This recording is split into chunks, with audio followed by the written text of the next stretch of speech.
Today on Judge Faith, this expectant mother wasn't expecting a dog attack.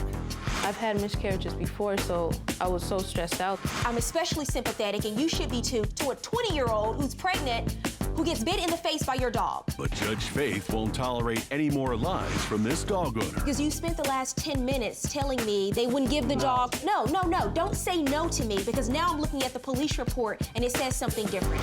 And later, two grown men have a texting battle over a bad auto part.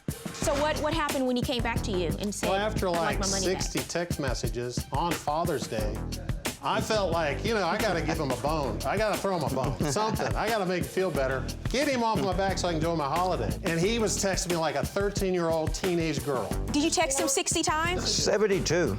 72. Faith Jenkins. Her distinguished legal career began when she graduated first in her law school class. She quickly became a tough New York City prosecutor, and then a preeminent legal analyst on cable news. And now she's the judge in her own courtroom. Her cases are real, and her rulings are final. She is Judge Faith. Plaintiff Bracois Foster says she was attacked by a pit bull as she was returning from a pregnancy clinic. She's suing for $3,000 for eye, tooth, nose, and lip injuries. Defendant Juan Garcia claims his puppy was just playing, but animal control put it down. He's countersuing for $3,000 for the loss of a family pet. Remain seated and come to order. Court is now in session. The Honorable Judge Faith Jenkins presiding. Your Honor, this case is Foster versus Garcia. Thank you, Barbara. Bracois Foster? Yes. You are suing the defendant, Juan Garcia? Yes. For $3,000 for injuries you say you sustained due to his pit bull attacking you? Yes, Your Honor. And you are countersuing, sir, for $3,000 for the Correct. loss of the pit bull? Yes, Your Honor. Okay. I'll start with you, Ms. Foster. Tell me what's going on here. Okay, I was coming from Gain, returning my proof of pregnancy. I was 3 months pregnant at the time. So I turn around, I see them struggling with the dog. I moved to the side to let them pass. They stopped. He told me that the dog was friendly. I stuck my hand out, and right as he was saying the dog was friendly, he doesn't bite, he jumped up and bit me in the face. Wow. So you were walking down the street with your son that day? Correct. How old is your son? 12. Okay. What kind of dog is this? It's a pit bull. How long have you had him? Since he was a puppy. And so he's on a leash, I assume? Yes. Okay, tell me what happens. What happened was we were walking behind this young lady. I asked her if she could move, and she said, "Oh, what a cute puppy," and proceeded to walk to us. She started petting the dog. I think what happened was my dog Max wanted to continue to play with her. He jumped up and scratched her with his claw on her eye. And as soon as that happened, what I did was I took off my shirt. I applied pressure to the wound. Oh, so she was bleeding actively at the time? Yeah, right away. Was it a lot of blood? Yeah. Yeah. Wow, okay. I noticed that a police officer was driving by, so I flagged him down. Let me see a photo of the dog you submitted to court. Is that your son? Yep. And the dog, what's the dog's name? Max? Max. How bad, you said you were pregnant at the time? Yes, I was 3 months pregnant. 3 months pregnant, how badly were you injured? I had a deep gash in my nose and under my eye. I had a slight chipped tooth. My lip was swollen. I had scratches under my eye from his teeth. So he bit all of this. This was gashed in. This was ripped wide open. Do you have photos of your injuries? Yes, I Can I do. see them? And you did have the baby? You Yes, did have your she's daughter? 3 weeks old in 1 day. Good. I'm glad to hear that. She's healthy? Yes. Wow. This is... We're going to put these up on the flat screen. They are pretty graphic.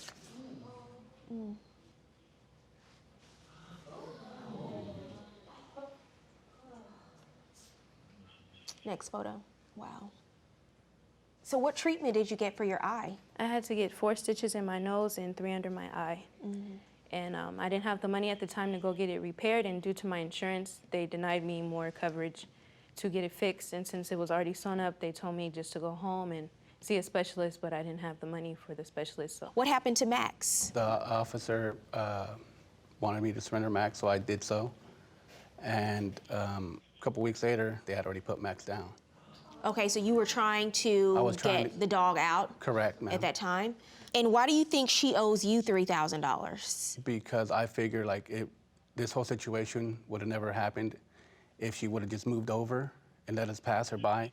The point So you is, feel she's responsible for your dog biting her in the face? in a way, yes. While because- she was walking down the sidewalk and stopped to perhaps pet him? Correct. That she should pay $3,000 for your dog after he bit her in the face? Well, I paid $500 for Max. And then You're like suing her for $3,000? Yeah, and then he's like pretty much my family member. Like, And you think this is her that's fault? emotional, huh? I mean, you didn't come into court today and say she antagonized but him. if- What did but- she do wrong? What did she do wrong? What did she do wrong? She didn't do nothing wrong. Okay. Neither did Max. Okay. Neither did Max. Okay. Max was just trying to play. Coming up on Judge Faith, what's the story with this dog owner? You were scared to take him home that day yourself, and you could have. Well, that's what the officer says. I really don't recall saying that, man, Your Honor. The officer's lying or mistaken. And later, how much texting equals harassment? 72 times you texted him. How do you know? Did you count your text messages? Pardon? You counted your text messages? Let me see here. 1, 2, 3, 4, 5, 6. No, I'm not asking you to count. Well, yeah. It's okay, sir.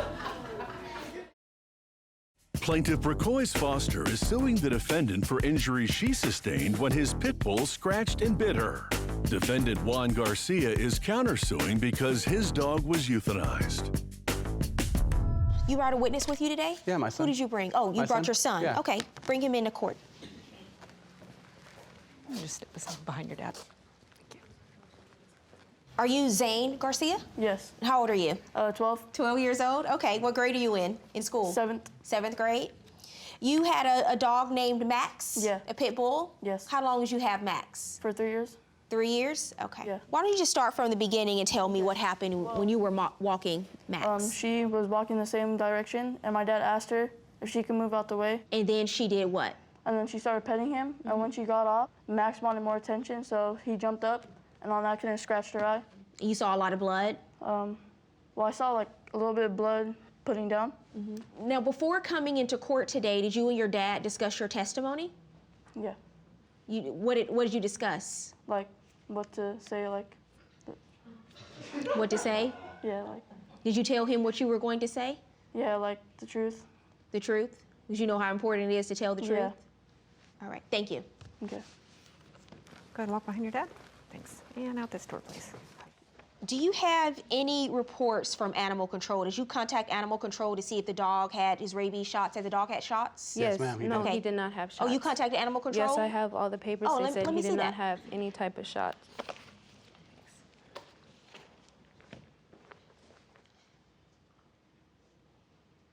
Okay, so the police say here, sir, that you were not able to provide proof of a licensed rabies vaccination because you didn't have any money. Do you remember telling them that?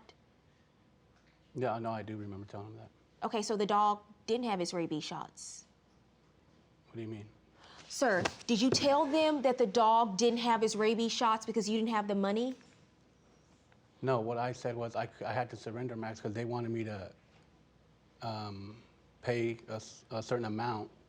That's not what the officer said here. In his report, this is the officer's report, he wrote that you were scared to take Max home because you were not sure he would jump and bite a family member. Do you remember telling that to the police? After the fact that that this Really? situation happened. Because you spent the last 10 minutes telling me that you wanted your dog and that you Yeah, kept but calling animal control and they wouldn't give the dog, No. and that you found out that the No, dog had been put down. The thing was, No, don't say no to me because now I'm looking at the police report and it says something different. Did you not think, I guess you didn't know she had this evidence with her today. no, It says in the report that you were scared to take Max home because you were not sure he would jump and bite a family member. okay, I guess I said that then. But I'm really And here. you want her to pay because Max had to be put down? Correct, You want her to pay for that. correct. And you were scared to take him home that day yourself, and you could have. Well, that's what the officer says. I really don't recall saying that, ma'am, Your Honor. So the officer's But- wrong. Well, The no, officer's I'm not lying saying or that. mistaken? No, I'm not saying that. I'm not saying he's lying. I'm saying I don't recall saying that. But he did tell me that he bit me, his dog bit me in the face, and that it wasn't that bad. Actually, I said I think he might have bit you. And I still need Okay, eye so surgery. so that day you told her you think the dog bit her. Yeah, I said, and "Oh, I think my today, dog bit you." You come into court and you say the Yeah, dog 'cause jumped up. Stop talking. Because your story is obviously changing, sir, because you think you're gonna come in here and make a better case for yourself. No, I'm not. And every time I ask you, and every time you get caught, you change it up a little bit. I think I may have said this, or I don't remember saying that. All right. How about just doing what your 12-year-old son did and tell the truth? That's what I'm doing.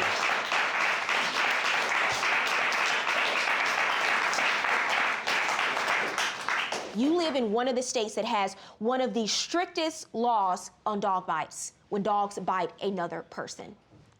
The fact that it actually happened, that fact alone makes you responsible. What bothers me is how you're handling this now. Okay. That's what bothers me about it. I'm especially sympathetic, and you should be too, to a 20-year-old who's pregnant, who gets bit in the face by your dog. You didn't even want to take the dog home. You told the officer, I don't want to take the dog home because I'm afraid he might bite one of my family members. Like I said, I don't recall But then you saying want to that. come into court and tell me, oh, I was trying to get my dog, he was put down, and people are feeling sorry for you, and the whole story was just a bunch of baloney.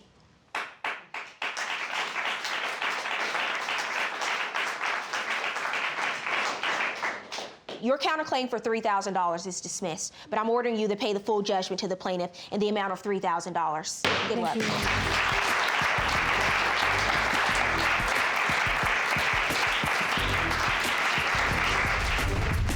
Plaintiff Stan Esparza claims he was sold a faulty injector pump. He's suing for $1,437 for the part and expenses. Defendant Todd Branes claims the part was sold as is and says he was bombarded by text messages from the disgruntled plaintiff. He is joined in court by his wife, Anza Branes. Your Honor, this case is Esparza versus Branes. Thank you, Barbara. Stan Esparza? Yes, ma'am. You were suing the defendant, Todd Branes? Correct. For $1,437. $700 for a diesel injector pump you say he sold you? Yes, ma'am. And you want to be refunded that money? In addition, you're suing for towing and travel and $300 in labor. Okay, ma'am. tell me what's going on here, sir. I originally contacted him on Craigslist to purchase an injector pump for a '98 Dodge Diesel. What is an injector pump? What does it do? It's similar to a carburetor on a regular car. It distributes the fuel into the engine. Do either of you have a copy of the ad? No, I do not. No. Okay. It said that it was less than a year old, that it was a good pump. Okay, and what do you say the ad said? That's pretty important, by the way. Well, the ad said essentially, it was a rebuild part that I bought used. That's why I sold it for $700. And what do these fuel injector pumps normally go for? Anywhere from $1,200 all the way up to $2,000, depending on where you buy it. Okay, so $700 was a deal. You contact him, it's $700, Yes, ma'am. and do you at some point drive to go take a look at I it? drive down to Sugar Land to Houston, 200-something miles from home. Okay, that's a All long right, I drive. come down there with cash to pick up the pump. Everything is going fine. The pump looks nice and clean. Well, did you test it beforehand? You can't test an injector pump. Sir, what do you do? What do you do for a living? I'm retired.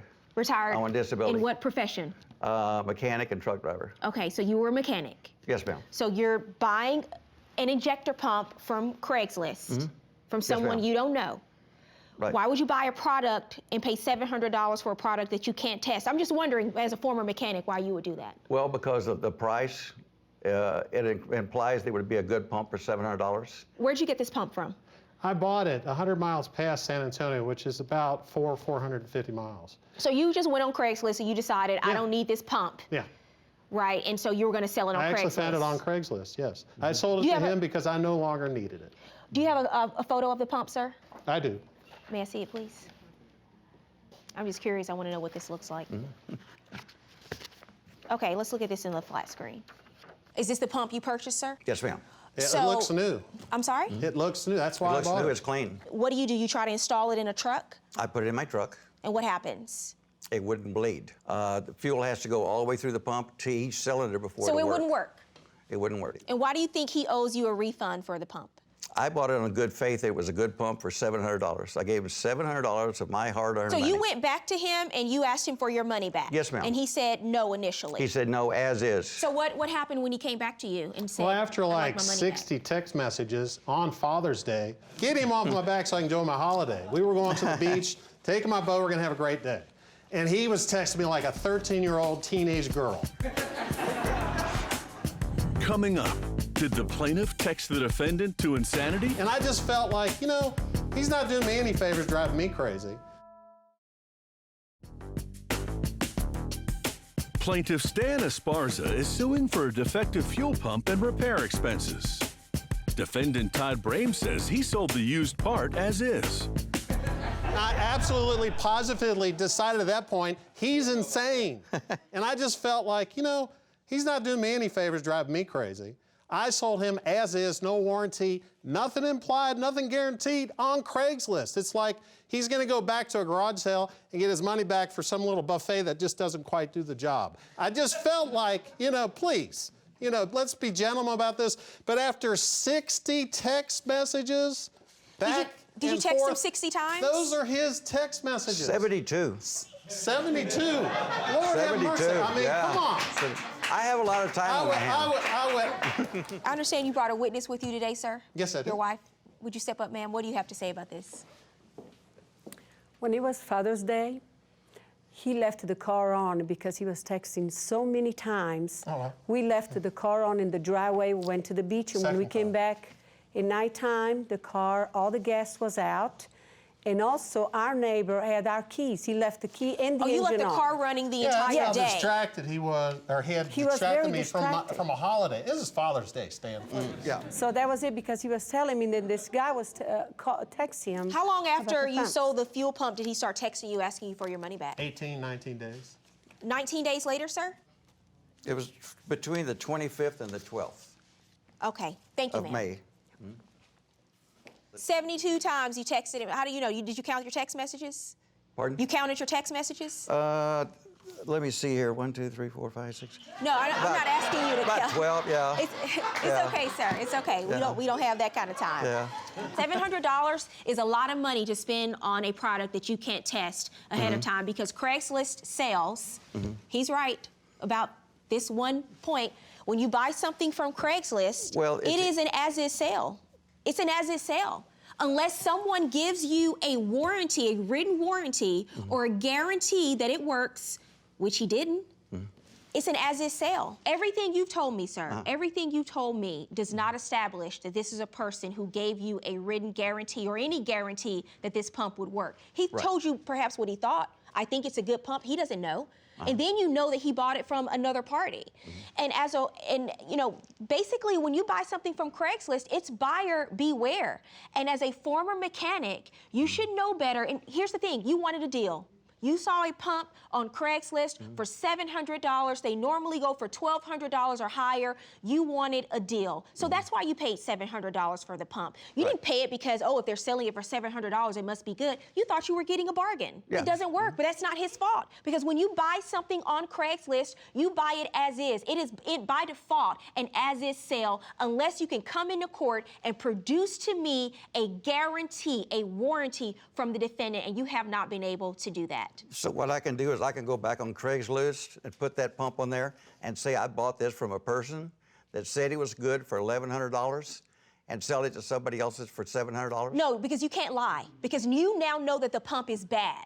But you can't prove to me that he knew the pump was bad. If you lie to someone, that's fraud. Right.